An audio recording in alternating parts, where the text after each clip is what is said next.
Hello, lovelies, and welcome to another episode of the Happily Ever After Place podcast, a romance podcast brought to you by Pearl and Honey Book Club.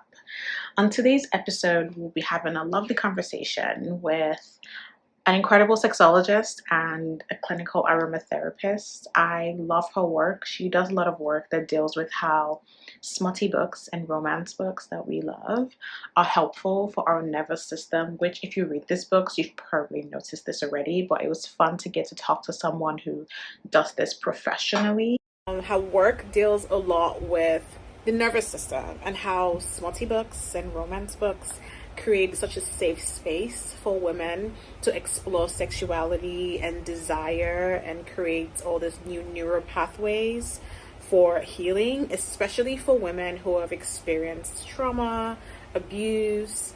So yeah, her work really resonates with me, and every time she posts something on Substack, on Threads, on Instagram, I'm always like, I would so love to interview her and I would so love to pick her brain and talk to her. And yeah, I'm really excited about this conversation. I'm so glad that she agreed to come on the podcast, and I look forward to hearing everything about what she does and how she does what she does. And yes, so this is for the romance girlies. This is not an author, but she's a lover of the books we love, and she does really incredible work, and I'm looking forward to our conversation. Before we jump into the episode though, I just wanted to I guess prep you a little bit. Trigger warning. There will be conversations about sexual trauma and sexual abuse and domestic violence. We get into those topics a little bit, but I just wanted to give everyone a heads up so that you can take care of yourself, because there's nothing more important than your mental health. Okay, well, if you're ready for this conversation, don't go anywhere, and we'll be right back with Chloe, and I really hope you enjoy this conversation.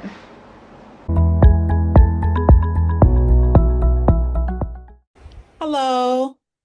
Thank you so much Hi. for doing this. Oh, my pleasure. My pleasure. I'm so excited to talk to you. I'm really excited about this. Thank you. Yeah, I'm very flattered. I'm very honored. thank you. Because I've been okay, before I start, let me introduce myself. My name is Pearl. Um Mhm. Hi. I and my friend Hi. run our book club. It's called the Pearl and Honey Book Club. We mostly hmm read romance books and romantasy books, but we've always been very interested in just one, the fact that we hated the fact that like romance books keep just not being treated like they're real literature. There's this like stigma hmm or hmm whatever where people are like, oh, these are not real books. But I'm like, these are real books. You don't understand how real these books are. And that's a you problem for not getting it. But yeah, that's the main reason why we wanted to start the book club. And like also we've just always been very interested in all of the ways that sexuality, intimacy, desire, and all of the ways that this just kind of um interacts with who we are as people, the things that it says about us, the things that um just what it means, the way we feel in our body and all of those things. hmm So when I discovered your work, I think it Sure. was first on Substack, and I was like, oh my gosh, I love everything she's talking about. So yeah, I was like, I I'm have so to get you happy. on here. So yeah, it's very nice that you're here. Thank you so much for doing Oh, this again. well, I'm so flattered that you enjoy my work. Most of the time I don't know what I'm doing, so I'm really happy you enjoy it. No, you're doing some really great stuff. I have so many questions for you today, but I'm gonna Okay. try to like pace it so that I don't overwhelm either of us. But Sure. okay. Let's start with what led you to this line of work? How did you start to make the connection between the exploration of sex and desire in romance books and like the real world effect it has on women, especially women who have experienced trauma? Before I continue and people think, what is she talking about? You're a Mhm. sexologist and a clinical Mhm. aromatherapist. Did I get that right? Yes. Yeah, Okay. honestly, it happened by accident, if I'm completely honest. I was during COVID and we were all bored during COVID and I Yeah. decided to do a master's degree and I found this school that's based online through Madrid and they had a master's degree in sexology. I'm like, oh, I could do that. So I did that, and 2 years later, I graduated, and then I noticed it on myself first. Yeah. Because I was reading these books and I was reading like kind of more steamier, smutty books, and I was noticing that my nervous system was calmer, that my anxiety was down, because I also have sexual trauma. I have a lot of trauma as well. I didn't know that much about my back when I started reading these books. I didn't know anything about it. It's afterwards that I started to notice more. But I was noticing that I was reading these books and I felt my anxiety go down, my heart rate go down. I was able to sleep better.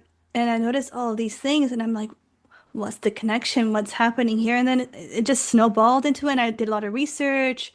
I looked into it, and I asked a lot of women around me, and they were like, "Oh yeah, I never made the connection, but it's true that I read it because of this, and I read it because I have a lot of trauma, or I read it, or I started reading it as a result of a really bad sexual assault incident, or I read it because of purity culture, or I read it, it's like the list went on.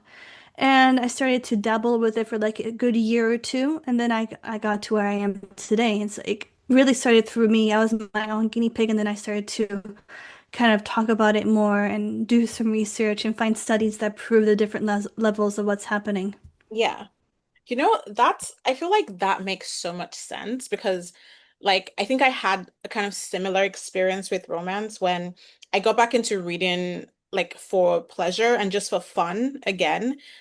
Just right around the pandemic, too, when there was nothing else to do. I was just like, what am I going to do with my life? So I started reading books again. But it was kind of the same thing where I didn't go into it thinking, okay, I'm doing this for my nervous system.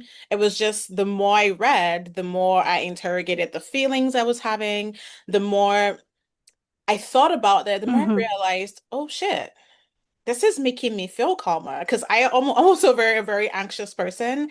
And I was like, oh, this is also doing something for my nervous system. So, like, that makes sense. I mean, I didn't do what you did and, learn more about it in that way, which that is awesome because I was just like, give me more books and read more books.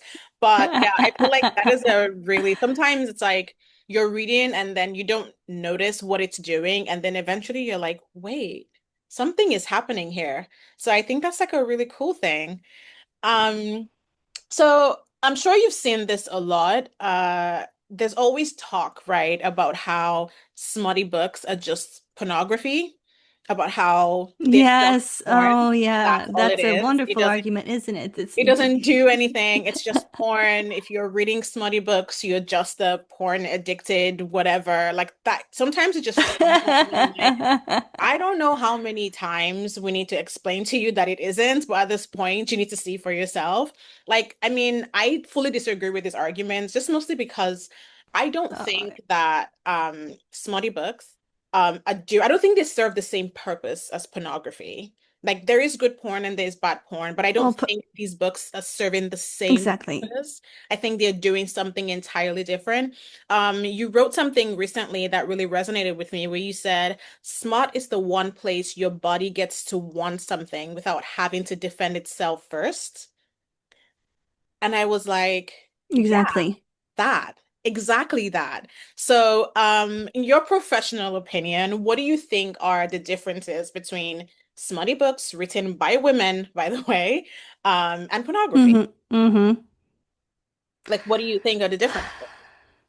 Well, I'm not bashing porn at this No, point. of I'm course. just saying that porn is very visual, it's instant gratification, Mhm. and there is very little space for your nervous system to create a narrative in Yeah, the story because there's no story in most porn. Porn is just it's sex for the sex for the sex, yeah, and that's it.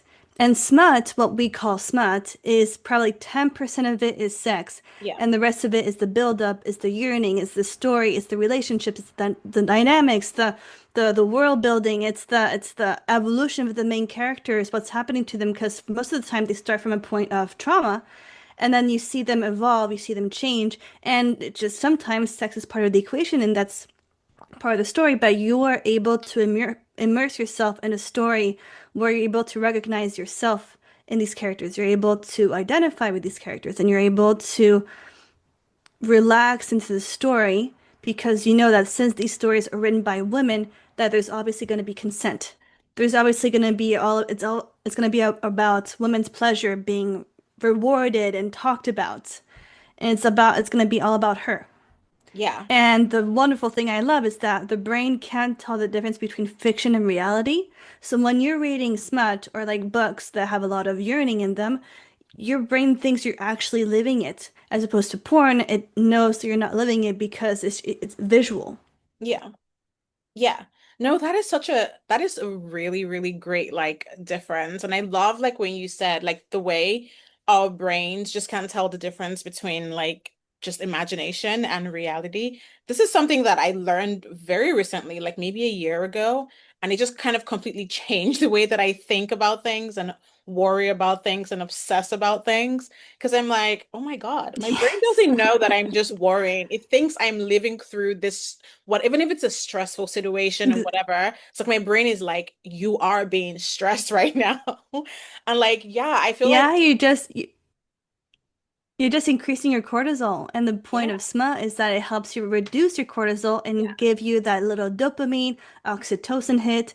And there's actually so many benefits because of what's happening chemically that it has towards your hormones and your hormone production and how you receive that. And also, women who read smut will sometimes get aroused. And what happens when you get aroused emotionally, you also get aroused physically. yeah. And it creates that whole like sensation. It stimulates blood flow, and it stimulates fantasizing and imagination. Mhm. It's very important to have that as well because we get aroused through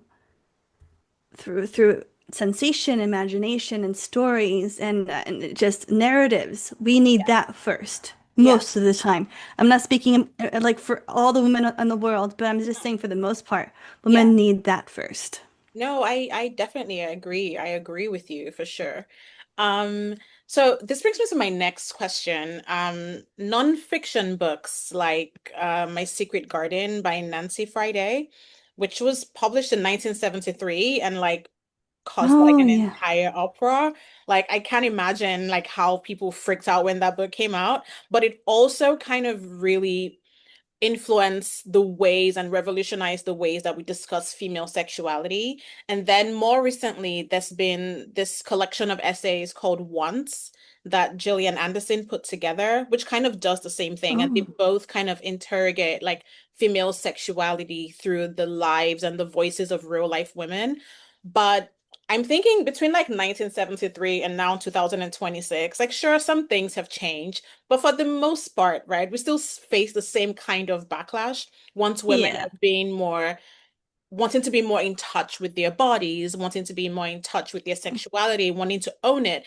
No one freaks out as much when other people are trying to dictate for women what we should do with our bodies and the way we Yeah, should they love feel. that, don't they? They That love seems it. like be like a sport. Yeah. Yeah, but the moment we start to want to own it and it's like, this is my body, this is the way that I feel, this is what I want, it becomes like an issue. And I'm just wondering, why do you think it's so difficult for society, just regardless of nationality, region, culture, to accept that women are sexual beings too? Like, why is female I sexuality so terrifying for people? One word, the patriarchy. Yeah, That's it. yeah, yeah, And I think that's where the whole argument around that if we are sexual beings who are expressing our sexual needs through smut, yeah. that's where the whole pornography argument comes from because it makes them uncomfortable. So they're trying to taint the experience by comparing it in a pejorative sense to pornography. Yeah, yeah. Because, like, even with like pornography, right? When it was this industry, which for most of, like, even till now, it still has that, but when it was mostly just studios, men, when it was so much more exploitative, there was such Mm, a I feel like there was less backlash. And like now where there's more women who are doing it because they want to, they have OnlyFans, they're taking Yeah, control of exactly. it. Suddenly it's Yeah, like, no, you don't get to take control of this thing that we want to use to control you.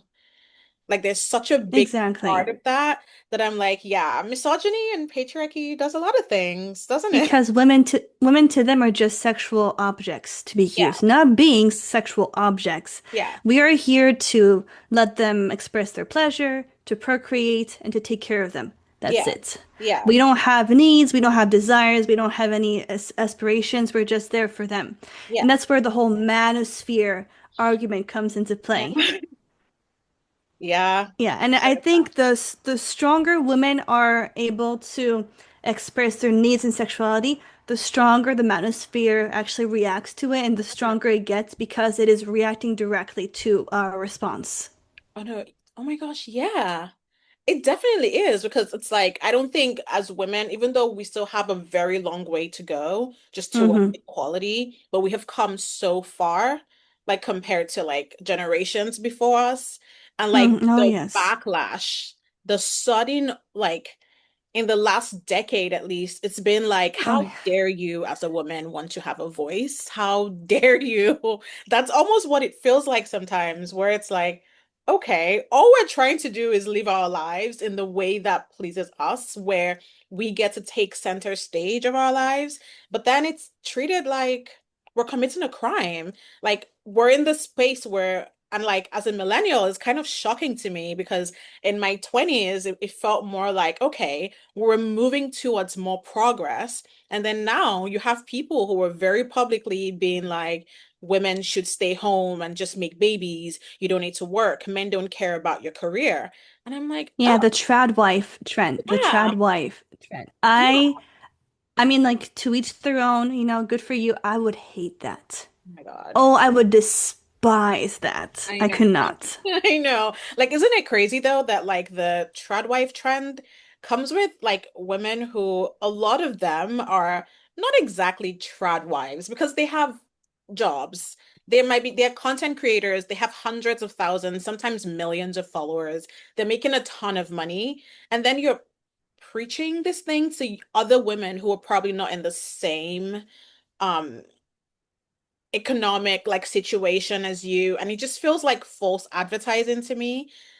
Like, But I think what I've been seeing recently is these trad wives, like yeah, yeah, young adults, 19, 20-year-olds getting yeah, married. They're like, "Oh yeah, I don't have a degree. I didn't go to college. He gives me all the money. He buys me stuff, yeah, So the girl she doesn't have her own bank account. She mhm, has no education. She's never had a job. If that guy decides to leave her, she's in so much shit. yeah, yeah, yeah. It's terrifying. But anyway, back to the awesome work that you do.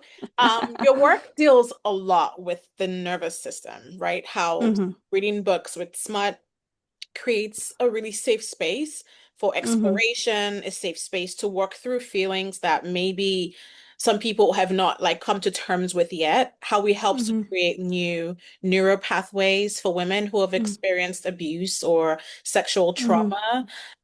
Can you Yes. talk more about that? Mm. So I like to call like that. I like to say that when we're reading smut, especially post-trauma, Mhm. we are experiencing or participating in neuroplasticity. It's from what I understand, because I'm not a neuroscientist. I didn't do this. I didn't study this. This is just what I'm learning. Yeah. That we are creating new connections between mirror neurons, from Mhm, what I understand. mhm, So it's literally creating new beliefs and new stories in our brain. So, and training our brain to understand and believe that certain situations don't have to be dangerous or not threats. It is literally like I had the analogy of Play-Doh. Does mhm. that make sense? So, Yeah. imagine the traumatized brain is Play-Doh, and since it's traumatized, it's like a bits that are missing, bits that are mismatched, bits that are dried up and about to fall off. And neuroplasticity is literally you remolding into a new form of Play-Doh that has none of the crackly bits. It's like a full set, like a full brain in Mhm, Play-Doh form. mhm. So that's what neuroplasticity is. It's literally retraining your brain to believe a new set of rules in reality that are more congruent to your actual reality. Because despite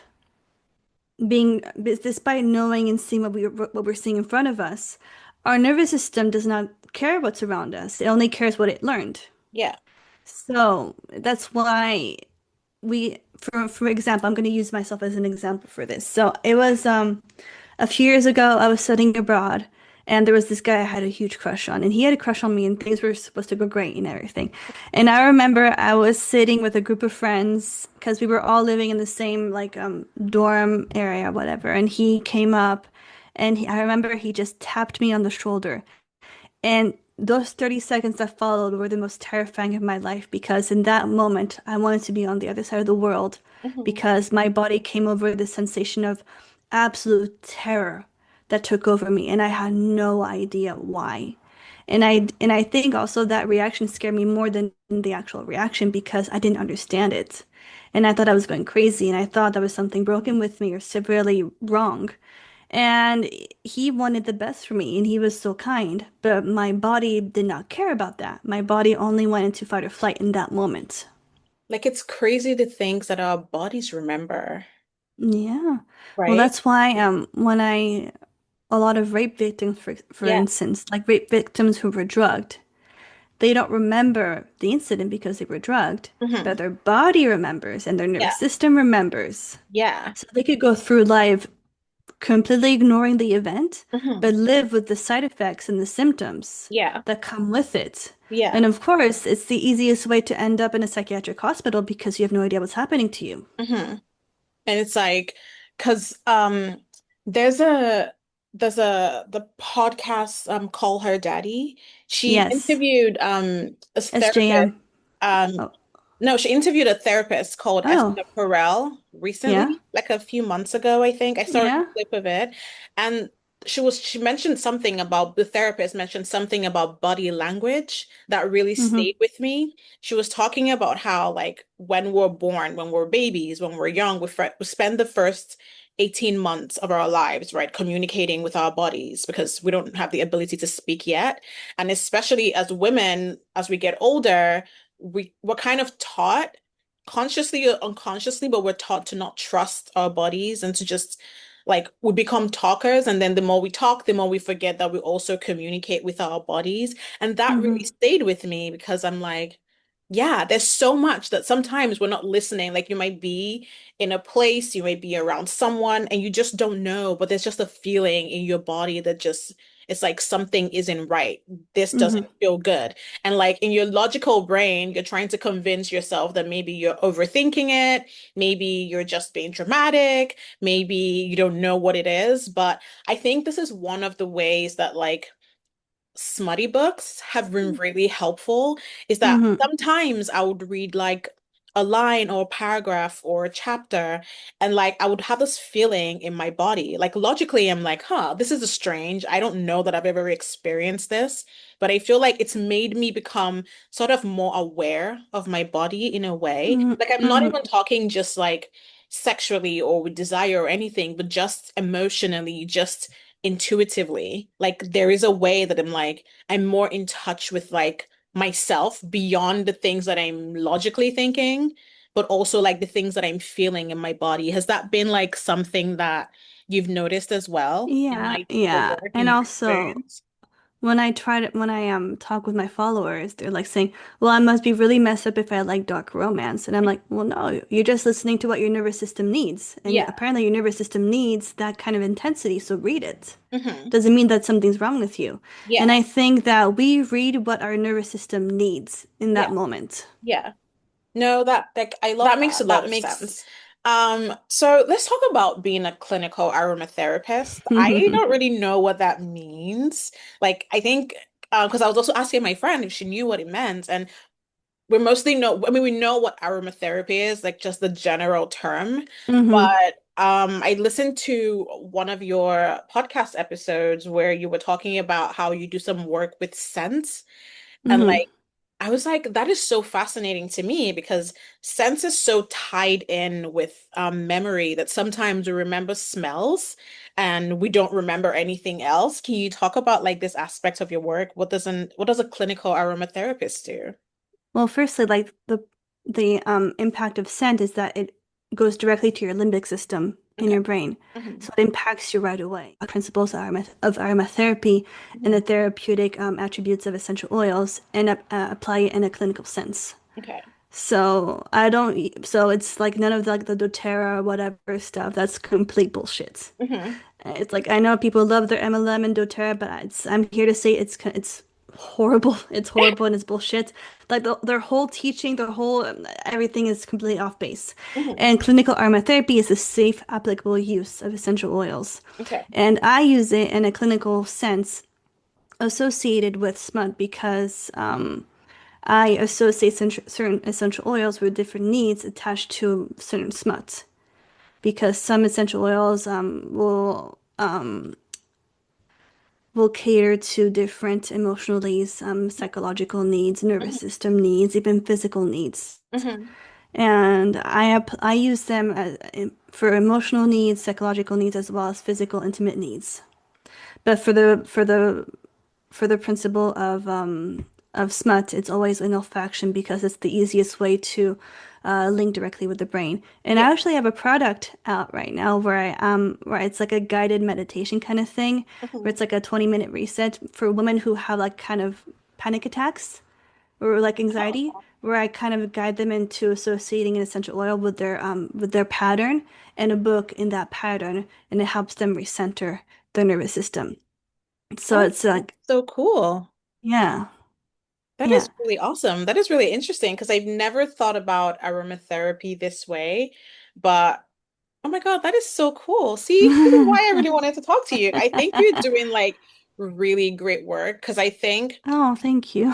like it's not just that I think we need more people who think of romance books and smutty books just beyond the fact that they're popular and they're fun to read, but then there's all these there is a reason, right, why the largest demographic for romance, both for the authors and the readers, is women. Or I women. feel like Yeah. there's a reason why we're drawn to this. I don't think it's a coincidence. I think that it is incredibly healing. I think it does something.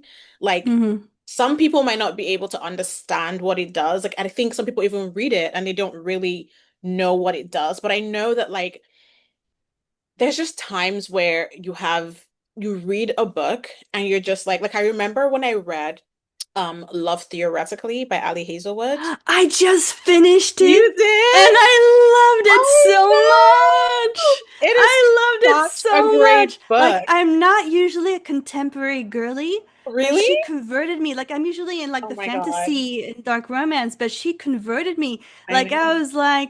I was like, damn, I want I my know. Jonathan. Wow. And I like I know. live near Boston too, so I'm like, oh, this is like really close to I me. know. Like I love that book. It's Oh, like I loved I it. love I Ali loved it. Hazelwood. Like I read a lot of her books, but that book in particular, I literally remember finishing it and then the next day I quit a shitty job. Good for Literally. you. Good Because for I you. was Good for like, you. oh my God, Ali, are you in my head? Because how do you know this is exactly how I'm feeling? And it's just like I think it's very easy to discount the effects that this has because one, we discount every interest that women have. It's Exactly. just Exactly. It's just like how at this we're raised. point, it's Yeah. like, yeah, this Yeah. is It's what we like the do. female condition at this point. Yeah, exactly. But I'm just like, oh my God, Ali, how did you know this is exactly what I needed? Like that scene where Cece is having that conversation with her supervisor and she realizes like, oh my God, this It's man does not not her name is not Cece, it's oh, no, Elsie. Elsie, yeah, Cece's her Elsie. roommate. Yeah. And she's having that conversation with her supervisor, and she's like, when He's she minimized finally realized, yeah, he's suffocating her. He's minimized because I think he was intimidated by her success, yeah, just like Jack's mother. yeah. And I was like, oh my God. I am going through this. I cannot be in this situation. Like just seeing it from the just outside of myself made me Hmm. realize, oh yeah, I have to get out of here. I cannot live with this. And so yeah, I really love that book. It's like the alley book I recommend to people when you're like, okay, this author you're always talking about, which one But should I read for first? me, it was the consent and Yeah. him not letting her do things she did not really want to do. Yeah. Yeah. Yeah. No, it's a really, really great book. It was really great. I'm glad you liked it. And now I'm like on the other side of the spectrum. I'm reading Kiss of the Basilisk, which is like Oh, it's like that has been on my TBR for so long, but I haven't I gotten into mean it. it's very little plot, pure smut. Oh, okay. That could, I love it. I mean, That's cool. sometimes we need a really, really, really, really dirty book, Yeah. and this is a really, really, really, really, really Yeah. dirty book. Like I'm a dark romance girl. Like that's like my first thing. Like I'm obsessed with dark romance. Like I It's think I not read that even dark. To me, it's not that dark. It's more there are these basilisks that turn yeah. into humans that are Uh-huh. beautiful, and Uh-huh. they have sex with these basilisks that are human. Oh, okay. Maybe that should move And up on my TBR. honestly, if it's like whenever I date like the next guy I date, I'm gonna give him this book for inspiration. It's like I want all of this, It's like this. all of this. Yeah, this is exactly what I'm talking about. No, I really love that. I don't know if you've seen Off Campus yet. Have you seen Off Campus? Yes, are you kidding me? Of Okay, course I great. have. Okay, awesome. So, you know that scene in Off Campus where Garrett is trying to reach Hannah because he's at a game and she's supposed to be at the game and he keeps And then he calling gets her. frustrated, and then he doesn't lash out at her. He does not lash out. God, that scene. Like, Oh isn't my it God. so crazy how so many women were bracing for him to lash It's out the and that PTSD. would have It is the been normal. PTSD. Yeah. And then he didn't. And then he was more like worried about her and like Yeah. And I was like, concerned. And it was like, we oh, all kind of just like, exhaled. oh wow, he didn't lose his shit. He didn't lash But for out. me, it was this conversation between him and Dean at the gym, where Yeah. Tells him, like, the sexiest thing you can do for her is consent. Yes. Oh And my I'm like, God. I know. I was and like, but the thing is that these are like bare minimum. minimum, Yeah. bare minimum, and yet we're treating them like it's Mount Everest. Yes. And it's like, doesn't that tell you everything about just It the tells you everything female you have to know, condition? everything you have to Especially know. when like you're women who date men, it's that like we're not even asking for too much. We're just asking for you to not be insane. Just be kind. Just like Yeah, and don't don't kill treat us. us, don't mutilate us, don't rape Yeah. us, and just Like, how don't, is that yeah. the bar? How did we get here where that's the bar? I honestly have no idea. If you liked Off Campus, I recommend Seeking Persephone. It's like a smaller, like mini series. Hmm. It's like think Hades and Persephone meets Beauty and the Beast meets Pride and Prejudice. Oh, okay. I love all those three things. That is a And sentence like that I on love. it, I bawl my eyes out every Yeah. single time when I watch the last episode. I'm like bawling, not from sadness, but like because it's so beautiful. Yeah. And it calms me so much. It's like it's not stressful, Hmm. it's not scary. It's actually crowdfunded. But Oh, it's wow. now on Amazon Prime. That is so cool. Yeah, and like I bought it Okay. because I'm like I had to have it. It was but it's beautiful. I loved it so much. And Oh, like I love that. I'm definitely gonna it watch was that. okay, but like there's some kissing, lots of yearning. Honestly, I would consider that like emotional smut. Like, I would definitely watch that. I love Yeah, that. no, absolutely. Like you get to let me know because I loved it so much. Yeah. Whenever I'm feeling like hormonal or down on my period, I'll watch it and it just boosts me up. Because I'm Okay. like, yeah, All right. I I'm think it's definitely gonna beautiful. add that to like my watch list. I Oh love no, it's that. beautiful. It's a beautiful, like the metaphors are wonderful and yeah, it's not toxic. It's not gross. It's not vulgarized Mhm. whatsoever. Okay. I'm definitely gonna watch that. Nice recommendation. Thank you No, very thank you. Thank much. you. It's like I do Um, this for a living. Yes. I know. So there's this thing that I saw on your I think it was on your Instagram, but then also on your Substack, where you Mm-hmm. talked about being in your head and guided fantasy being like an entry point for women sexually. Mm-hmm.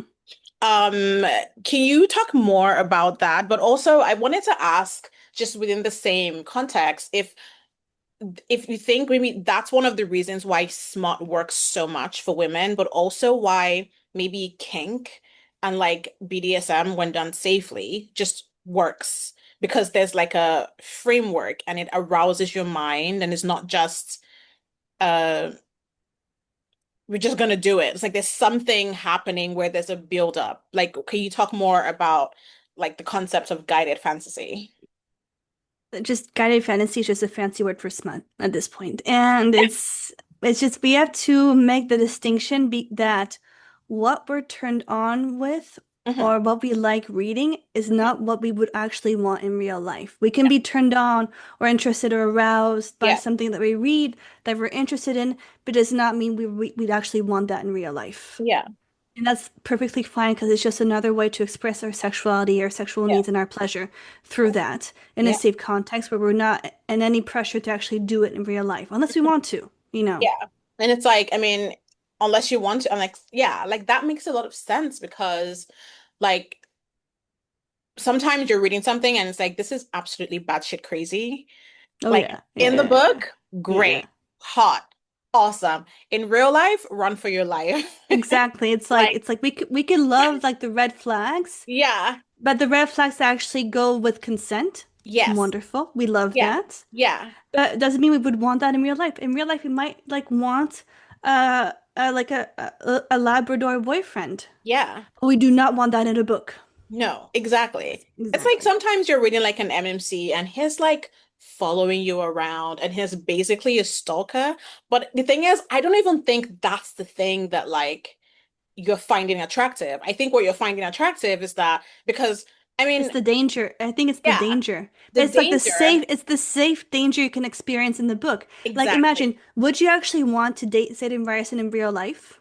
Probably not. Exactly. Yeah, like it's Exactly. like you don't want a crazy person, but you're attracted to the fact that whatever craziness is happening out there, this person cares about your thoughts, your feelings, they care about consent, they put Exactly. you Exactly. And it's first. all wrapped up in like a pretty intense lollipop of a Yeah. man, you Yeah, know? exactly. Yeah. Exactly. So I think that's like the thing that's the beauty of it that um yeah. So I just it makes me feel like I wish I mean I understand like people read whatever you want, of course. Like no one is gonna make you read anything. But I think if more of the people who criticize romance books and romance readers and romance authors actually read them, Now, they I get a lot of comments like, "Oh, so you just like to read books about rape and monsters and vampires." I'm like, "What kind of smut are you reading exactly? And you probably need help, my sweetheart. Just go talk to someone. Go find a therapist because you probably need it at this point." But that's not what we're reading. No, exactly. No. Like there's this book that I just finished called Games, A Love Story by Anna Hmm. Maria Volkova. I cannot Hmm. recommend this book enough. It is just perfection in like literary form. And Oh, like technically, right? So the female main character in the book is 20 years younger than the main male character. I mean that's okay. That's okay. No, I yeah, like mean, there's people who will be like, okay, that's a bit insane, blah, blah, blah, blah. But I'm like, when you read it, like that's not the point of their relationship. The point of their relationship is not, oh my God, here is this man who is 20 years my senior and we lived happily ever after. Like that's not what's happening. Their no. dynamic, what's like, this is a book, like I'm not kidding. Like I feel like I know you don't really read contemporary romance, but if you're gonna read another book, like and Ali Hazelwood loves it. She wrote like a I think she wrote like a blurb for it like before the book came out and she did like a book event with the author a couple of days ago. But this is a book that I recommend so much because there's so much like the way that the author talks about grief and healing and just Mm. learning yourself and learning to understand that you deserve good things in the book. I'm like, yeah, I'm so sorry to the people who are like romance is terrible and it's not, I'm like You're missing so much. I'm so sorry. You're just missing like the hot stuff, the sexy stuff. You're missing just this The really growth. yeah, like this The really growth. interesting, beautiful ways of just navigating growth and navigating what it looks like to heal. The way that it's not like a perfect straight line. It's not like a this is the way to do it. It's like it's Hmm. messy, it's intense. You're gonna make mistakes, but it's beautiful and it's worth it in the end of it. Like, yeah, I wish more people would read romance books. I don't know. I'm like, No, you no, I agree. I agree. yeah. My favorite contemporary that I've been reading for 15 years is called Gabriel's Inferno by Hmm. Sylvain Renard, and it's Hmm. beautiful. Yeah. Beautiful, and it got me interested in Dante's Inferno Yeah. and Italian Renaissance and everything because it kind of talks about that, and it's Hmm. beautiful, Oh my beautiful. gosh. I don't know what it is with me in Italy, but yeah, that is yeah. Italian men I though are top know. tier. I Italian men, highly Italian recommend. food. The number of books that I've read that are set in Italy or where the characters are Italian, Mm, like mm-hmm, mm-hmm, so many. mm-hmm. So many. I think I've just always been like one of my favorite TV shows is it's an insane show, but it's The Borgias, who are very Oh yeah, the controversial, like Borgias, yeah, like the yeah. Pope, yeah, yeah. Yes. Super controversial family, absolutely. But I'm sorry, Italian Renaissance, and I'm just like, I I'm know. It's sold. like So the I wanted to do like a bit of rapid fire. sure, That's cool. Okay. sure. Just whatever. There's no right or wrong answer. Just whatever you want is good. Okay. If you could only read one trope forever, what would it be? If you had to pick, like, you're only allowed to read one trope forever, what would you pick?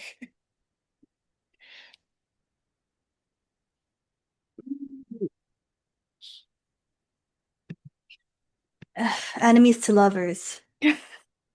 I love It's a that. it's a classic, but Topic, I know. No, I totally get that. Yeah, I love enemies to lovers, so I can't even say no to that. Um, do you know what the first romance book you ever read was? Mm, I'm French, so I don't really remember. It probably goes way, way back. Yeah. Okay, what's one that like you read that kind of rekindled your love for reading romance? It was Gabriel's Inferno. I read it. I Yeah. remember I was around 18 years old or Yeah. something. Okay. Yeah. Okay. Yeah. That's a good one. Yeah. Do you have a favorite book? Oh,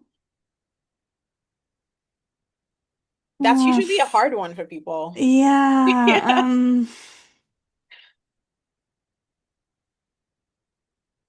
I mean, I did fall in love with Quicksilver by Oh, Kelly Hart. yeah. I haven't read that yet.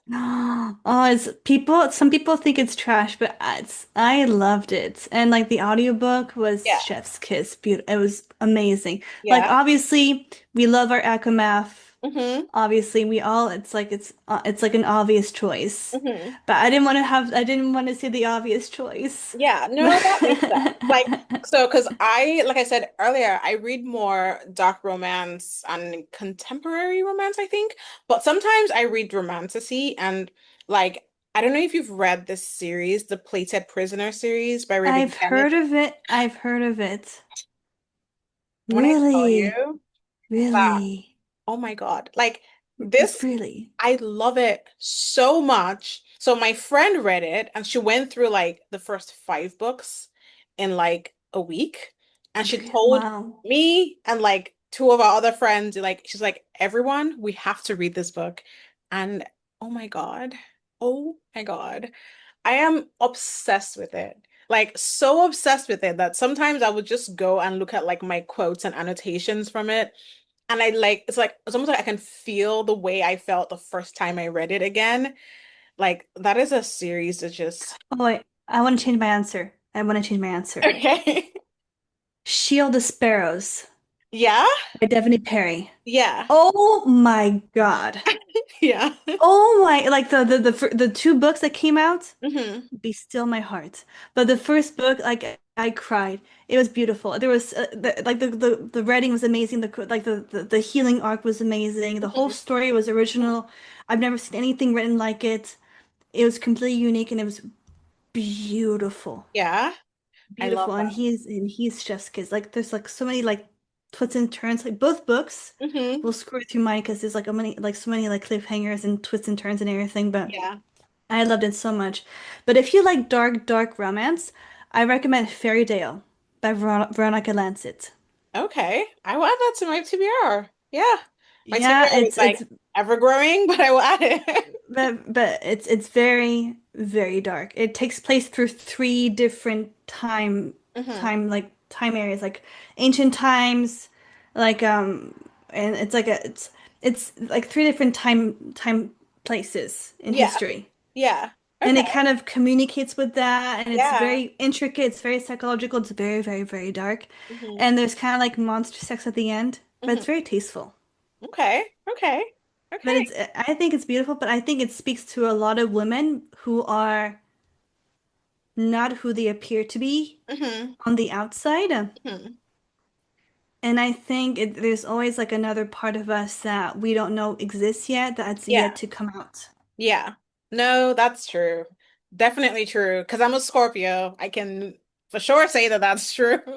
Like that's I've got definitely like I've got like 90% of my chart in Scorpio. true. I've got I'm a so much in Scorpio Scorpio. sun. So yeah, I can see that. Because there's like there's the me that everyone sees, and then there's like you don't know what goes on in here. That like very, very few people get to see this part. But yeah, no, I love that. I'll add that to my TBR. Oh no, it's beautiful. And like another one is uh amongst clouds and bones Mhm. by Ellie Hart, I believe. Could be Okay. wrong. But it's very, very dark. And it's very aggressive, but it's psychological as well. Yeah. And it's a short book, like the cover looks very innocent. I read it on vacation, Hmm. you know, like on my lounge chair by the pool. People Hmm. did not know what was happening in that book. I know. Yeah. Sometimes you're just like, you don't know what I'm reading right Oh now. no, no. Like the reading the book in public with a straight face is like top Yeah. tier. Yeah. Yeah. I know. I fully agree. Yeah. Um, what is your favorite genre to read? I think you already said you mostly read romantasy. Is that it? It's like a dark romance, romantasy Hmm. mostly. Okay. But I love like historical settings, like accurate historical settings. Hmm. Like ancient Egyptian, ancient Greece, Yeah. I love those types of settings. Hmm. It just speaks to me. But I love like books that take elements of those ancient civilizations and kind of put it into like a more fictional setting. Hmm.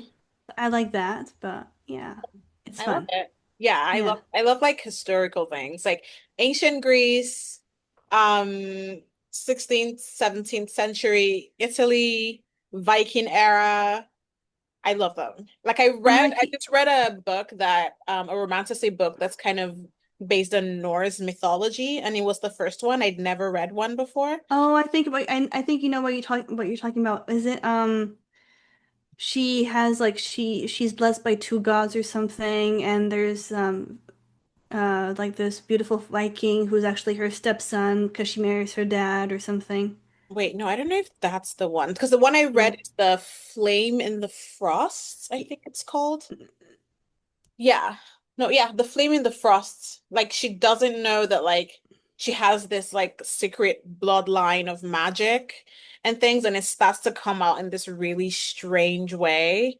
And then she Oh. realizes that, oh, because I think they live in this setting where only the royals are allowed to have magic, which is how the Oh. royals have convinced everyone that they are blessed by God to rule.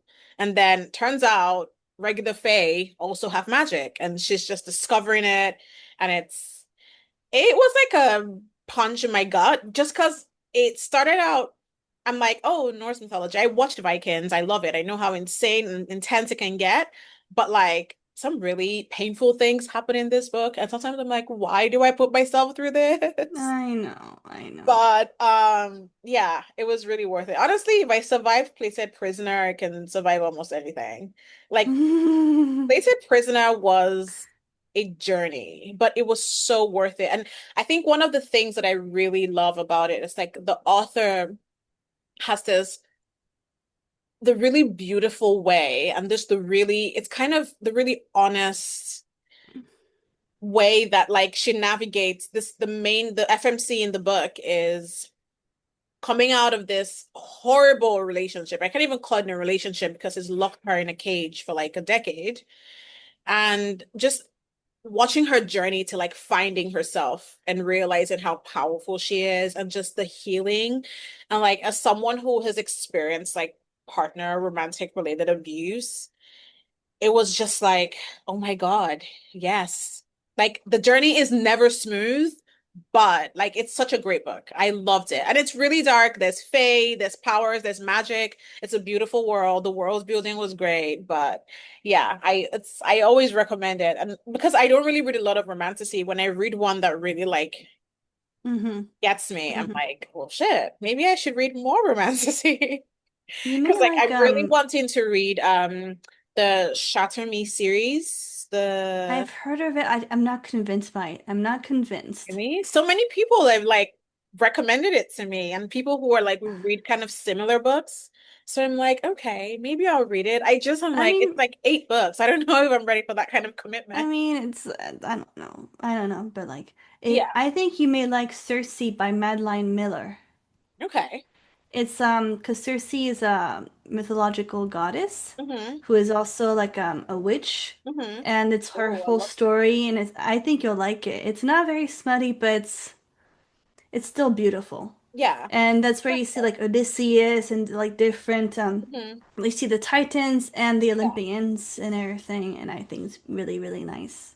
Okay. And it just talks to her resiliency. Yeah. No, I love that. I love that. Okay. Let's like, I think you've recommended like 4 books to me or something right now, and they're all going I on mean, my this is what I do for a TBR. living. This is what I do I love for a it, and living. I will definitely add it to my TBR. What is your favorite romance novel to screen adaptation? Mm. Well, Fourth Wing's not out yet. No. Akatar's not out yet. Quicksilver's not out yet. Um, Pride and Prejudice. Oh yeah. Which one? The 2005. Oh yeah. Yeah. Yeah. No. Yeah.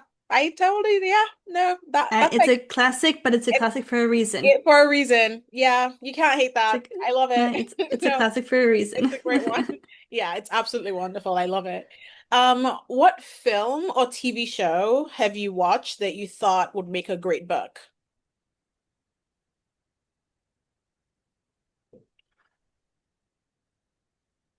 Thinking. Mhm. I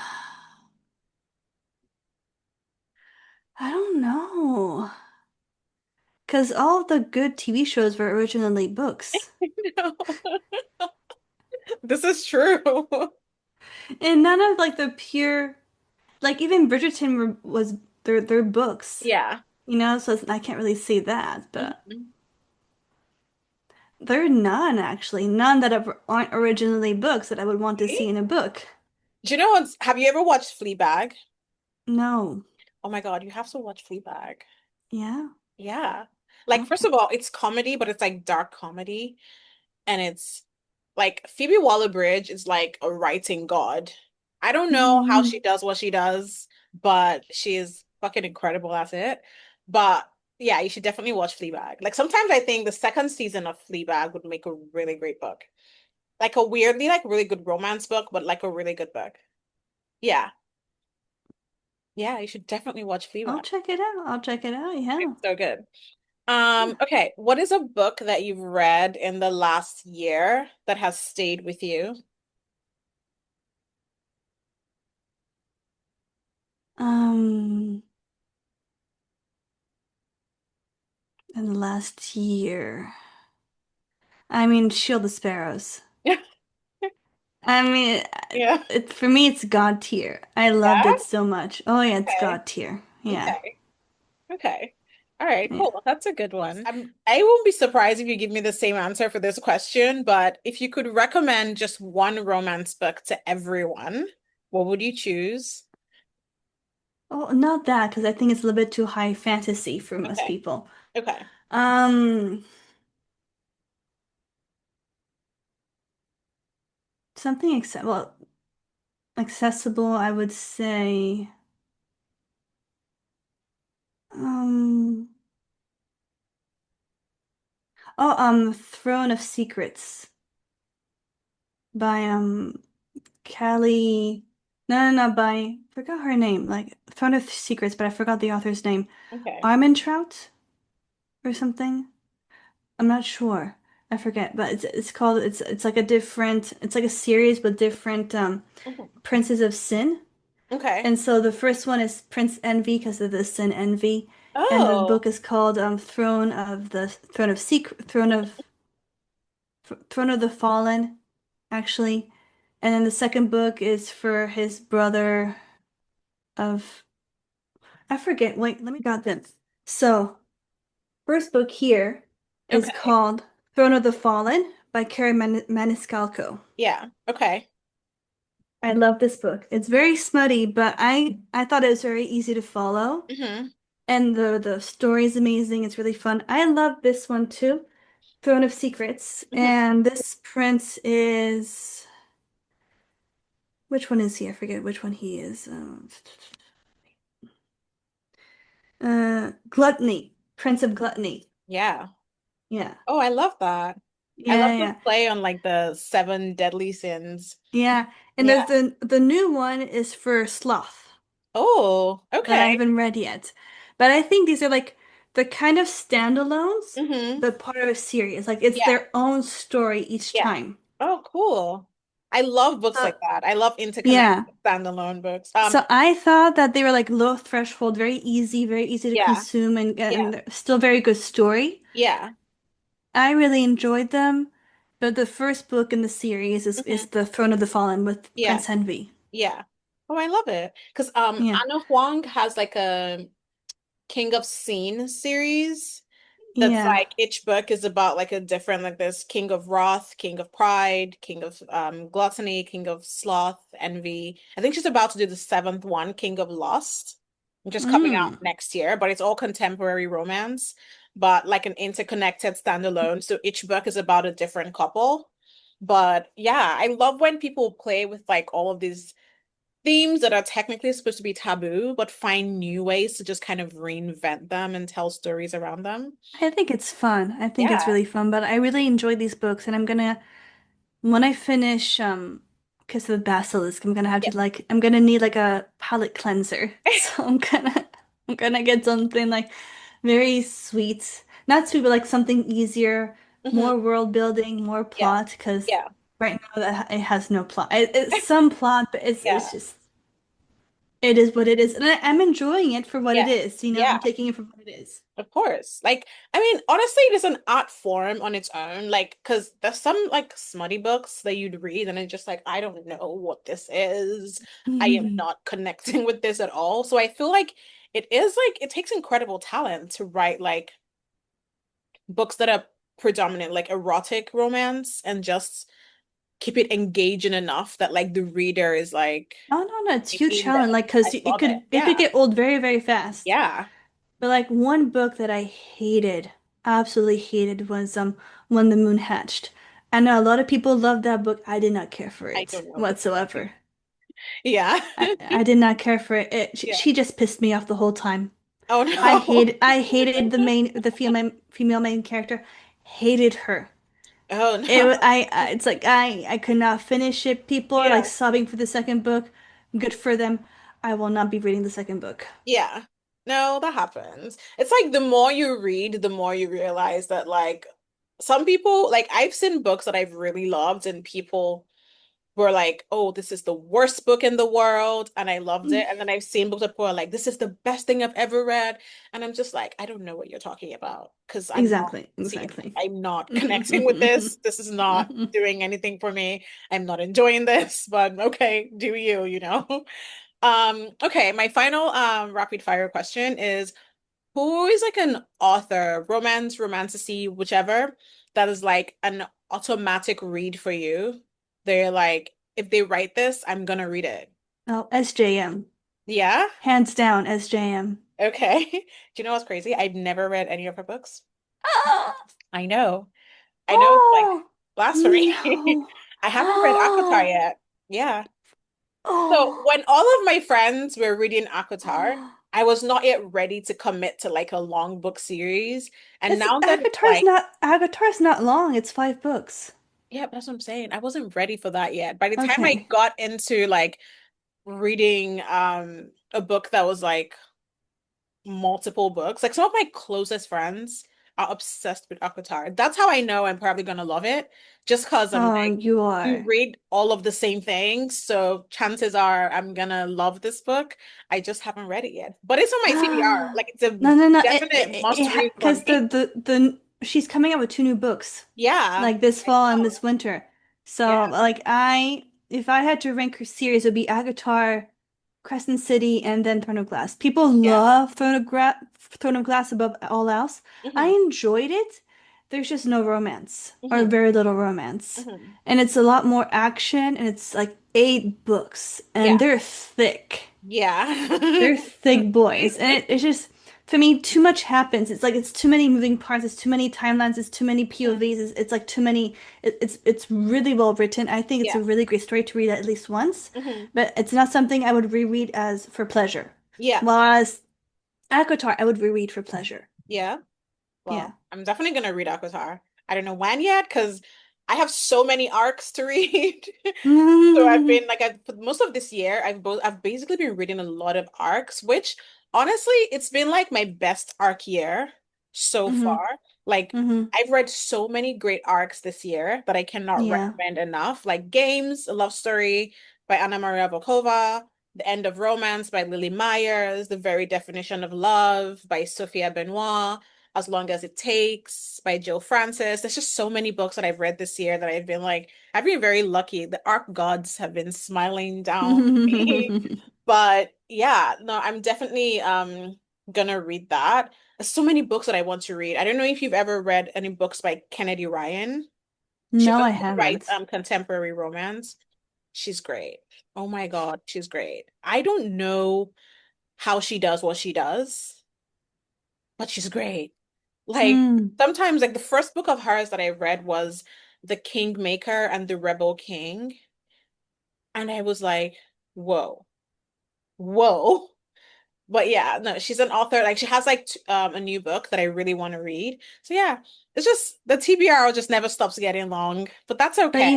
you have to read Akatar first because it I is have to read like Avatar. it's the goat, it's like where everything stems. Even Fourth Ring is based off principles of Akatar. Yeah, I Yeah. definitely want to read it. It's definitely on my It's like the mothership. You have to read Akatar first. It I'm is the gonna read mothership. it. I'm gonna read it. I'm Just definitely don't commit to any tattoos from the first book. no. Don't No, do that. I Don't do won't. that. No, No, I no. You won't. can do it from the second book onwards, but not the Yeah. first book. Okay. Okay. Well, that's a good warning. I have two tattoos. I don't know if I'm gonna get any more anytime soon, but I will keep that in mind. I mean, it's like there was this one girl who got a tattoo because of book one, and Hmm. when she got to book two, she regretted it so badly. Oh So my I'm God. just saying, it's a little warning. Don't do what she did. Don't, Oh my God. Yeah, yeah, Oh my God. Okay, yeah. that is a scary thing. Like regretting I a tattoo because the process of removing one I've heard is so Oh, it's painful. so bad, and it's so expensive too. So don't Ooh. do it. Just wait until like the second or third book if you want to. But the last book of the Akatar series was the heaviest Yeah. because, as JM said, it kind of followed her own mental health journey Hmm. at her very lowest point, Okay. and it's very heavy with trauma, with healing, Hmm. and it's very heavy. But I think it's the most. healing book Yeah. of the series. Hmm. It's not as romantic as the other books. Yeah. And the first four, 3.5 books, because there's like a little novella, so it's 3.5 books, Hmm. are kind of for one couple, Hmm. and the last book is for like another couple. Okay. Okay. Well, I guess Aquatar is moving up the list. I can't imagine how you've been able to avoid like all like the posts and the AI images and No, everything so for I see Avatar. a lot of the posts, but I found that spoilers don't bother me because Okay. I've never met a person who has been able to give me a spoiler that, like, when I read the book or saw the film or whatever, it took away from the way that I enjoyed it because Yeah. people just kind of give you their own interpretation of what it is. So I Mm-hmm. don't like spoilers don't really bother me, not really. But I'm very careful not to give people spoilers, but I'm like, tell me. Like before I watched Grey's Anatomy, my friend had basically narrated the entire thing to me. I knew who the characters were, but when I watched it, it still felt like I'm experiencing this for the first time. Oh, So yeah, I are don't know. you like more are you more McSteamy or McDreamy? I'm a McDreamy girl. Me too. I'm a McDreamy girl. I know. I I love love my McSteamy Derek though. Shepherd. I love I McSteamy, do. but my mother and I were like McSteamy I'm though. fully like I loved McSteamy, loved him, No. but I Oh, was yeah. I don't know. Derek Shepherd just stole my Like heart in like the first I episode of Grey's Anatomy. I don't I know. know Pat like a young Patrick Dempsey forever. I know. Yeah, yeah, yeah. Because he's like I know. he's more imperfect than the actor who played McSteamy. Yeah, Because McSteamy, he's beautiful but too perfect. yeah. And what's attractive is the imperfections. Yeah, yeah. I was a Derek Shepherd girl. Like I remember when his character died on the show. Oh, stop it. I'm still I traumatized. cried. I still I'm can't. I can never rewatch that episode because I cried for no, like two no. days. I could not believe what was No, I happening can't. to me. I Yeah, can't. it was a really. It was. I couldn't. Yeah, his death was Mm-mm. like Grey's Anatomy had broken me so many times, but losing Derek Shepherd. And they're still going too. They're still going. It's like, Oh, yeah, there's still new episodes and I new know. I seasons. think they're like Yeah, in they're still. season 20 or something. Yeah, I mean, like, if it's working, why kill it? I know. Like, enjoy. Hey, there's an entire new generation of people just discovering the show. And I'm like, enjoy it. Like, yeah, no, it's a really great show. Anyway, thank you so much for doing this. This has Thank you so much been for having me. I had so so much lovely. fun. Me too. Thank you. I cannot wait to share this episode with everyone. I'm really, really glad that I got to talk to you. I love Oh, the work that you're doing. Keep oh, doing it. thank you. You're doing Thank you so great. much. Thank Yeah. you. Thank you so much for coming on. This has been absolutely wonderful. Thank you. If you want to like, I'm opening like a free masterclass Yeah. later this month. If you want to Okay. participate, I'd love it's like, to. yeah, it's in my bio. Okay. It's for women in their single era. I don't know if you're single, but it's for women in their single era. I am. Yeah. So Okay. there you go. Check it out. It's free. Okay. I will. And I think it's really fun and there's a few women who are actually already signed up. Oh, So that's I'm only cool. allowing like a certain number of seats. So, grab it if you want it. Okay, I will. And let Yeah. people know because we all deserve it. Yes, of course. Absolutely. I will. And I will link like when we're publishing the episode, I will link all of your Substack, your Instagram and everything in like Ah, the descriptions because I feel like I want more people to discover the work that you're oh, doing. thank you. Yeah. That's so touching. I really appreciate that. Thank you so much. But I'm No, so happy that you enjoy my work because I I'm do. still it's relatively new-ish. Yeah. And I'm still trying to figure out if this is actually something worth, continuing because it's so experimental. Yeah. So I'm trying Oh, to no. like I'm figuring it out, but it's like your comments really mean a lot because it just proves that it's worth pursuing. Yeah, it's definitely resonate. Like I remember the threads post that you posted one time, like, do you love, I think I'm paraphrasing here, but do you love reading romance or are you practicing being chosen? Do you remember Yeah, that yeah, thread? yeah.